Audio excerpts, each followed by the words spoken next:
예수님이 우리의 참 포도나무 되심을 말하는 것이고 그의 자녀와 백성들은 그 나무에 붙어 있어서 열매를 맺어야 된다. 그리고 애굽에서 건졌을 때 애굽에서 심은 포도나무다. 애굽에서 건져내어 심은 포도나무다. 이사야에서도 9장에도 포도나무의 비유를 하는데 오늘 1절의 말씀에도 호세아 10장 1절에도 이스라엘은 열매 맺는 무성한 포도나무라 이렇게 묘사를 하고 있습니다. 포도나무를 통해서 당시의 포도나무가 또 중요한 나무 중에 하나였지만 열매를 많이 맺어야 됨을 당연히 이야기를 했습니다. 물론 포도나무를 통해서 가장 중요한 것은 하나님이 주시는 것이다 해서 나중에 하박국 선지자는 포도나무에 소출이 없을지라도 여호와로 말미암아 즐거움을 이야기하면서 그것을 주시는 분이 누구인지를 분명히 얘기합니다. 그러니까 호세아 10장에서의 포도나무는 이 삶의 전반에 열매 맺는 것이라면 그 앞은 육신적인 열매인 태의 열매가 없음을 분명하게 이야기를 하셨죠. 그러니까 가장 중요한 것은 누가 주시냐라는 것을 주목해야 되는데 지금 이스라엘의 가장 큰 실수, 그러니까 열매 없는 삶, 열매 없는 육신에 이어서 열매 없는 생활 삶의 전반이 된 이유는 바로 그들이 지금 2절에 말하는 두 마음을 품었다 하는 것이죠. 그 이유는 1절에 무엇이라고 말하냐면 하나님이 주셨고 여호와께서 풍성한 열매를 거두게 하셨는데 저들이 지금요 송아지에게 갑니다. 우상에게 갔다고 얘기합니다. 오늘 1절 중반에 이렇게 말합니다. 열매가 많을수록 제단을 많게 하며 그 땅이 번영할수록 주상을 아름답게 하도다. 하나님 보시기에는 어이가 없는 것이었습니다. 그리고 이 열매에 대해서 뭐라고 말씀합니까? 분명하게 이야기하는 것이 이 본문 속에서 13절의 말씀에 이렇게 말합니다. 너희는 악을 밭가라 죄를 거두고 거짓 열매를 먹었나니 이렇게 말합니다. 그럼 결국 그들이 무엇을 의지했냐면 그 13절 후반에 내가 내 길과 내 용사의 많음을 의뢰하였습니다.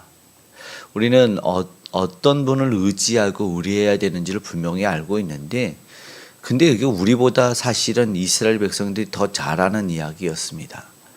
더 하나님을 의지하는 신정 정치를 하고 있던 그런 민족이었습니다. 종되었던 곳에서 구원해낸 그 여호와 하나님만을 의지하고 의뢰해야 됐는데 저들이 지금 하나님을 버리고 지금 눈에 보기 좋은 대로 자신의 욕망에 따라서 다른 것을 의지하고 송아지와 우상들을 만들어내고 있는 것은 사실 저들도 그렇겠지만 하나님이 보기에는 너무나 이해되지 않는 저들의 모습이었다는 것입니다. 열매를 주시는 분, 풍성하게 주셨던 분을 외면하고 있는 그거는 뭘 말하냐면 은혜를 잊었다는 것이죠. 누가 주셨는지.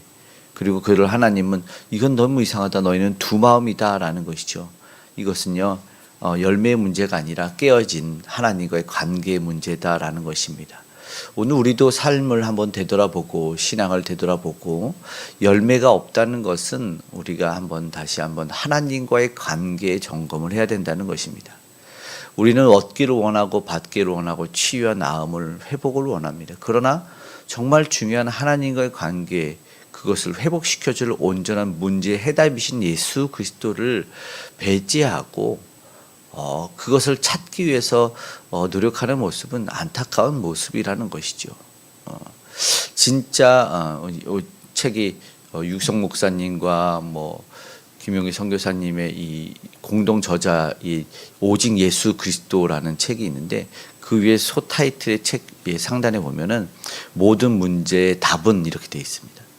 모든 문제의 답은 오직 예수 그리스도예요. 그러면서 처음에 소개할 때 어떤 얘기를 하냐면 어떤 사람이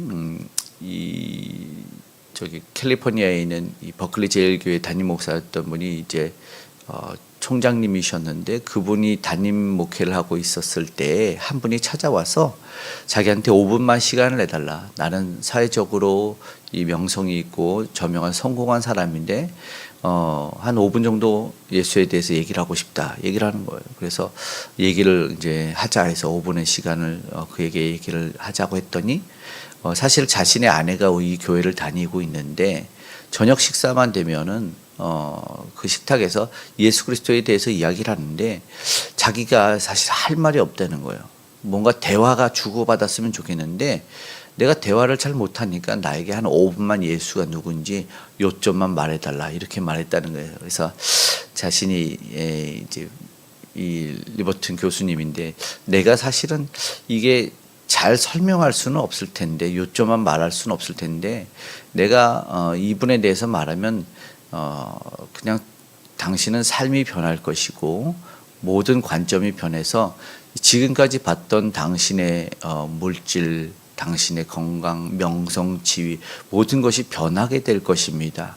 내가 이분을 온전히 소개하면 말이죠. 했더니 그분이 나는 그거 필요 없다고. 나 그런 말 알고 싶지 않다고. 내가 원했던 건 단지 대화를 위해서 필요했던 예수였지 나의 삶을 변화시킬 예수는 필요 없다고 이렇게 얘기를 했다는 것이죠. 잘못 찾는 경우가 있는 것 같아요. 세상에서는 그냥 내게 문제 있으면 답 내놔라. 내가 요거 해결할 것만 원하라. 이렇게 말하는 경우가 있어요. 그런데 사실 예수 그리스도는 우리의 삶의 전반을 변화시키며 우리 인생에 가장 풍성한 열매를 주시는 분인데 많은 이들은 아직도 세상에서 무언가를 가지고 세상에서 무언가 있다는 것으로 인해서 오해하기도 합니다. 물론 아픔이 계속돼서 또 뭐 절망감에서도 우리 예수 그리스도를 오해하는 경우도 있지만 이런 경우가 우리 안에 일어나고 있고 현대 이야기다라는 것이죠. 그러니까 저들은 세상은 두려워할지 모르나 하나님을 두려워하지 않는 마음이에요. 3절에 말씀합니다. 이제 그들이 이르기를 우리가 여호와를 두려워하지 아니함으로 이렇게 말합니다. 중요한 거는요. 두 마음을 넘어서서 두려움이 온전하지 않은 거예요. 자신의 능력을 의지할 때 그럽니다. 내가 무언가 있어. 내가 지식도 있고 능력도 있고 명성도 있고 나를 따르는 사람도 많아. 나는 팔로워가 많고 요즘에 그렇게 평가되는 세상이잖아요. 몇 팔로우냐, 구독자가 몇이냐. 이것이 자신의 힘이에요. 그러니까는 다른 것을 두려워하지 않고 그 숫자와 그것을 두려워하는 것이죠. 그러니까 우상이 잘해준다고 착각하고 있는 거예요. 그거는 가짜 수예요. 거짓 의 아닙니까? 어리석을 우기기도 하지만 그것을 의지하고 있는 것이에요. 그러니까는 4절에 이렇게 말합니다. 그들이 헛된 말을 내며 저들은요 헛된 말하고 있어요. 맹세가 뭐예요? 거짓 맹세예요. 그러면 그 결과가 어떻게 나오냐면 4절 후반부에 이제 세우니 재판이 바디랑에 돋는 독초 같으리로다라고 말합니다. 하나님 분명하게 무엇을 말합니까? 열매를 풍성히 주시는 분을 의지 않고 세상 우상을 의지했던 그들의 삶의 전반에는 독초, 심판과 징계라는 것이죠. 그것을 경험해요.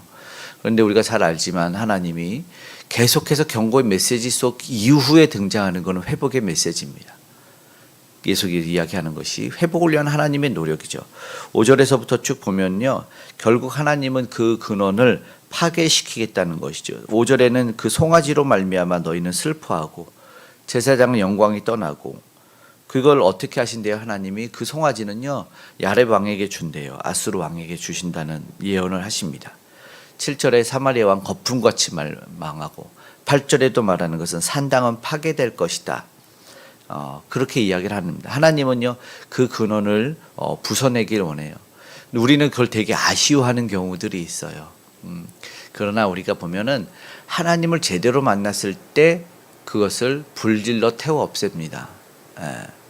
참된 하나님을 만날 때 그렇죠. 신약에서도 저들이 그 마술책이니 우상에 대한 것을 다 불질러 은 5만이나 되는 그것이 이제 가치가 없어져서 다 태워버리는 일이 일어나게 됩니다. 하나님은 여기서 하나님께서 직접 하신다는 것이죠. 왜냐하면 그 가지고 있던 것이 어떻게 되냐면 되게 부끄러움이 돼요. 너무 수치스러워. 내가 이 어리석어. 그러는 대답하지도 않는 이 송아지를 붙들고 있었던 것이 너무나 창피한 것이죠.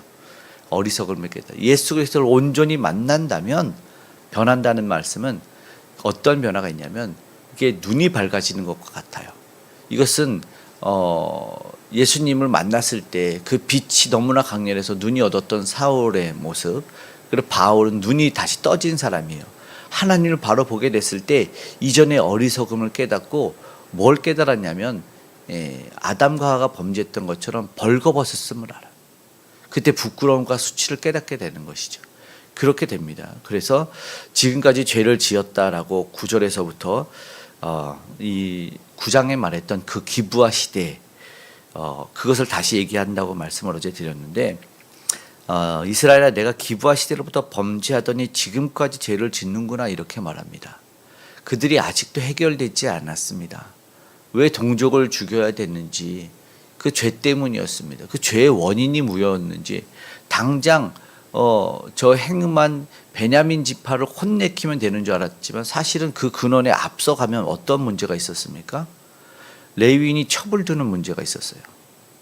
그러면은 레위인이 첩을 두고 또 어떠한 문제가 있었냐면 남자들이 이 아내를 내어주면서 자신의 첩을 내어주고 그 베냐민은 남색하는 그러니까는 동성애를 하는 문제로 볼 수도 있지만 사실은 남성의 권위가 사라져서 여성을 마치 재물처럼 내어 던져줍니다.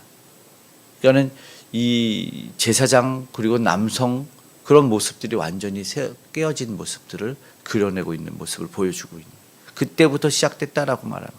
그들이 지금 회복해야 되는데 너무나 오래되고 만연한 문제를 오늘 한번 돌아봤으면 좋겠어요. 우리 삶 속에 또 한국 기독교의 문제, 우리가 기도할 때 나라와 민족과 열방을 위해서도 하지만 오늘 우리의 삶 속 개개인에도 오래되고 만연되고 해결되지 않는 죄의 문제가 있다면 그 오래된 문제 그것을 우리가 한번 하나님 앞에 진솔되게 내어놓고 다시 한번 그것을 회개하는 시간을 갖고 한번 문제를 해결했으면 좋겠죠. 안일함에 빠지지 않고 냉정하고 냉철하게 하나님 앞에서 우리를 되돌아봤으면 좋겠습니다. 결국 11절에도 이야기하는 것이 비유되는 모습 길들이 남소 같아서 그렇게 좋아하지만 결국은 에브라임 위에 사람을 태운다. 유다가 밭을 갈고 야곱이 흙덩이를 깨트린다. 그리고 이제 하나님이 말하는 12절의 진정한 회복 좀 유명한 말씀이기도 하는데 너희는 12절의 말씀 한번 읽어볼까요? 호세아 10장 12절입니다. 너희가 자기를 위하여 공의를 심고 인애를 거두라. 너희 묵은 땅을 기경하라. 지금이 곧 여호와를 찾을 때니 마침내 여호와께서 오사 공의를 비처럼 너희에게 내리시리라. 아멘. 이사야 55장에서도 보면은 너희가 여호와를 찾으라 그럽니다. 그러면 그 6장에는 뭐라고 나오냐면 여호와께서 너희를 용서하시리라 말합니다. 이사야 55장은 오라 오라는 말씀, 값없이 돈 없이 와서 너희가 먹고 마시라는 말씀이기도 합니다. 야고보에도 두 마음에 대한 1장과 4장의 내용이 나오는데 신약 성경 야고보서에는요. 이 두 마음을 통해서 믿음이 없어서 은혜 받지 못하고 응답받지 못하는 일들이 일어날 것을 얘기하고 4장에서는 용서를 또다시 이렇게 회복을 이야기합니다. 결국 저들이 무엇을 얘기하냐면 하나님의 회복을 위해서 열매를 온전히 맺기 위해서 그 씨앗이 심겨질 그 묵은 땅을 기경할 것을 이야기하고 있습니다. 그리고 이 호세아 선지자와 동시대에 함께 사역했던 아모스 선지자도 동일하게 여호와를 찾으라 그러면 여호와께서 회복시키시리라 이런 말씀을 하고 있습니다. 아모스 5장 4절에 이렇게 말합니다. 여호와께서 이스라엘 족속에게 이와 같이 말씀하시기를 너희는 나를 찾으라 그리하면 살리라. 간단하게 이야기합니다. 살기 위해서 오늘 우리가 회복돼야 될 그 과정을 받아들여야 됩니다. 그런데 조금 오래 걸릴 수도 있어요. 시간이 회복의 과정이 있어요. 오늘 우리의 예배 속에서 오늘 우리의 삶 속에서 우리의 기도와 찬양 속에서 회복을 갈망하고 또 하나님이 그 묵은 땅을 기경하는 시간을 위해서 우리가 내어줬으면 좋겠습니다. 그리고 13절에서 15절 이 호세아 10장에 마치는 내용을 살펴보면 하나님의 사랑을 잊지 않았으면 좋겠습니다. 하나님이 너희는 악을 바꿔라 죄를 거두고 그 열매를 얻었다고 하지만 사실은 하나님이 아픈 마음의 표현인 것 같습니다.